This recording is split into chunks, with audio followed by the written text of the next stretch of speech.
श्री स्वामी समर्थ. श्री गुरुदेव दत्त. येणाऱ्या होळीच्या तुम्हाला खूप खूप शुभेच्छा.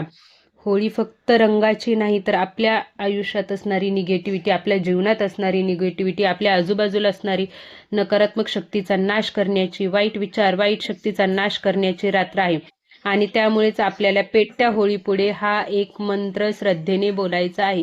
खूप शक्तिशाली असा मंत्र आहे. हा मंत्र जर तुम्ही होळीपुढे बोललात ना, तर तुमच्या जीवनात ज्या काही अडथळे आहेत, जे काही दुःख आहे, ते सर्व या मंत्राने दूर होतील. आपल्या आजूबाजूला असलेली निगेटिव्हिटी देखील या मंत्राने दूर होईल आणि सर्व काही ठीक होईल. बघा, येत्या 3 मार्चला होळी आहे. होळी म्हणजे वाईटावर चांगल्याचा विजय. आणि आपल्या सगळ्याला माहितीच आहे आपण होळी का साजरी करतो, तरी देखील मी थोडक्यात सांगते. हिरण्यकशिपू नावाचा एक राजा होता. त्याच्यामध्ये एवढा अहंकार होता, तो स्वतःलाच राजा समजत असे, स्वतःलाच देव समजत असे. आणि त्याचा मुलगा भक्त प्रल्हाद हा भगवान विष्णूंचा भक्त होता. तो सतत भगवान विष्णूंचं नामस्मरण करत असे, उठता बसता फक्त भगवान विष्णूंचं नामस्मरण करत होता. आणि हे त्याच्या वडिलाला अजिबात मान्य नव्हतं. त्यामुळेच त्यांनी त्यांच्या बहिणीला म्हणजेच होलिकेला सांगितलं होतं की तू आता प्रल्हादला ठार करायचं आहे. आणि होलिकेला वरदान होतं की तिला अग्नीपासून धोका नसणार आहे. म्हणजे अग्नीमध्ये तिला काहीच धोका नाही, ती अग्नीमध्ये बसू शकते, उठू शकते, त्यापासून तिचं शरीर संरक्षित राहणार असं वरदान होतं. पण झालं काय, होलिकेने ठरवलं की आता भक्त प्रल्हादला आपण अग्नीमध्ये घेऊन बसायचं. तिला वाटलं याच्यामध्ये मी सुरक्षित राहील आणि भक्त प्रल्हाद जळून खाक होईल. पण अग्नीमध्ये बसल्यावर देखील भक्त प्रल्हाद फक्त भगवान विष्णूंचं नामस्मरण करत होता. आणि त्यामुळे होलिका तिथेच जळून भस्म झाली, पण भक्त प्रल्हादला अजिबात काही झालं नाही आहे. ही असते खरी शक्ती, ही असते खरी भक्ती.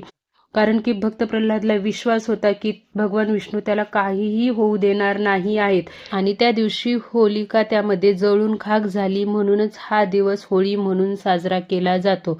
वाईट गोष्टीवर चांगल्या गोष्टीचा विजय, वाईट विचारांना दूर करून चांगले विचार आत्मसात करायची असा हा दिवस. आणि या दिवशी जर का तुम्ही हा मंत्र होळीपुढे बोललात ना, तर तुमच्या आयुष्यातील सर्व अडचणी दूर होतील, दुःख दूर होतील आणि तुमच्या घरामध्ये जी काही निगेटिव्हिटी असेल, वाईट शक्ती असेल, ती देखील दूर होईल. त्यामुळे तुम्हाला हा मंत्र होळी दिवशी बोलायचाच आहे. तुम्ही होळीची पूजा केली तुमच्या घरातील. आणि लास्ट व्हिडिओमध्ये देखील मी सांगितलेलं आहे की जेव्हा तुम्ही होळीची पूजा करणार असाल, त्यावेळेस होळी जर पेटवणार असाल तर तुमच्या घरामध्ये एकुलतं एक मूल असेल ना, तर त्याला होळी पेटवायला सांगायची नाही आहे. भाऊ बहीण असतील, दोघं जण असतील तर एक जण होळी पेटवू शकतं, पण एकुलत्या एका मुलाने होळी पेटवायची नाही. मग ती मुलगी असू द्या किंवा मुलगा असू द्या. त्यासोबतच गर्भवती महिलांनी होळी पेटलेली पाहिजे नाही आहे. नवविवाहित महिलांनी देखील होळी पेटलेली पाहिजे नाही आहे. हे खूप महत्त्वाचं आहे. असं मानलं जातं की नवविवाहित महिलेने जर का होळी पेटलेली पाहिली तर तिच्या आयुष्यामध्ये अडचणी येतात. त्यामुळे नवविवाहित महिलेने देखील होळी पेटलेली पाहिजे नसते. आणि त्यासोबतच गर्भवती महिलेने का पाहिजे नसते, तर काय असतं ना की आपण सगळी नकारात्मकता त्या होळीमध्ये पेटवत असतो. आणि त्याचा जर ऊर्जा आपल्या गर्भावर पडला तर कदाचित त्या बाळावरती वाईट संस्कार होतात अशी मान्यता आहे. बघा, तुमचे विचार आहेत, तुमच्याकडे केलं जातं, नाही केलं जातं, पण मी जे ऐकलं आहे, मी जे पाहत आली आहे त्यावरून तुम्हाला सांगत आहे. तर गर्भवती महिलांनी आणि नवविवाहित म्हणजे ज्यांचं लग्न या वर्षातच झालेलं आहे, पहिलीच होळी आहे, त्यांनी होळी पेटलेली पाहिजे नसते. तर चला, आता होळीपुढे मंत्र कोणता बोलायचा आहे. खूप प्रभावशाली असा मंत्र आहे. तुम्ही होळीपुढे उभं राहा, तुमच्या कुटुंबात तुमच्या मुलाला सगळ्यांना घेऊन तिथे उभं राहा आणि मंत्र बोलायचा आहे 11 वेळा. 11 वेळा मंत्र कोणता बोलायचा आहे, तर ओम नमो भगवते वासुदेवाय नमः, ओम नमो भगवते वासुदेवाय नमः. हा मंत्र बघा तुमच्या जीवनातील जी काही निगेटिव्हिटी आहे ती दूर करेल आणि तुमच्या जीवनामध्ये सकारात्मक बदल घडवून आणेल.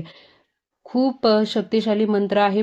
भक्त प्रल्हाद देखील भगवान विष्णूंचीच भक्ती करत होता आणि भगवान विष्णूंचंच नामस्मरण करत होता. आणि होळीपुढे जर तुम्ही भगवान विष्णूंचा हा शक्तिशाली मंत्र बोलला तर नक्कीच तुम्हाला तुमच्या जीवनामध्ये पॉझिटिव्हिटी येईल, सकारात्मक बदल घडून येतील. त्यामुळे हा मंत्र नक्की बोलायचा आहे. आणि जर का तुम्हाला हा मंत्र उपयुक्त वाटला असेल, महत्त्वाचा वाटला असेल, तर कमेंटमध्ये नक्की ओम नमो भगवते वासुदेवाय नमः म्हणा.